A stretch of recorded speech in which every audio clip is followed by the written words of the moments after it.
Hello guys, আসসালামু আলাইকুম। আবার আপনাদের মাঝে একটি নতুন ভিডিও নিয়ে চলে আসলাম। তো আপনারা দেখতেই পাচ্ছেন এখানে অনেক সুন্দর সুন্দর গাছপালা রয়েছে। দেখতেই পাচ্ছেন আকাশি গাছ, মেগুনি গাছ, উড়ি গাছ, পটল গাছ, তারপরে মোটা পাতার গাছ, চিকন পাতার গাছ, গোয়া গাছ, বড়ই গাছ, বিভিন্ন ধরনের গাছপালা রয়েছে গাছ, যেটা আপনারা এই জায়গায় এলে আপনারা দেখতে পারবেন। তো এই জায়গার ঠিকানা হচ্ছে উমদনগর পশ্চিম এলাকা, আলগাবাড়ি। তো এই ঠিকানা আসলে আমার এই নাম আমার এসে একটা নখ দিলেই সারবো। তো এই জায়গার টিকিট বেশি না গাইস, মাত্র 5,000 টাকা এই জায়গার টিকিট। তো এই টিকিটের মাত্র 5,000 টাকা লাগবে আপনাদেরকে এই জায়গার ভিতরে ঢুকতে হলে।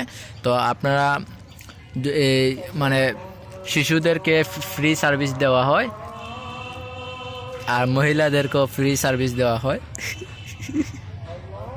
আর পুরুষদের টাকা দিয়ে সার্ভিস দেওয়া হয়। তো আপনারা সার্ভিসের মধ্যে কি কি পাবেন অবশ্যই এটা পার্সোনালভাবে নক দিলে আপনারা পেয়ে যাবেন। তো দেখতেই পাচ্ছেন অনেক সুন্দর দৃশ্য, এর আগে আপনারা হয়তো কোথাও দেখেননি এগুলা। তো সবাই ভালো থাকবেন, সুস্থ থাকবেন। আমি আর ফেক করতে ভালো লাগতেছে না, আজানের তো সমস্যা নাই না।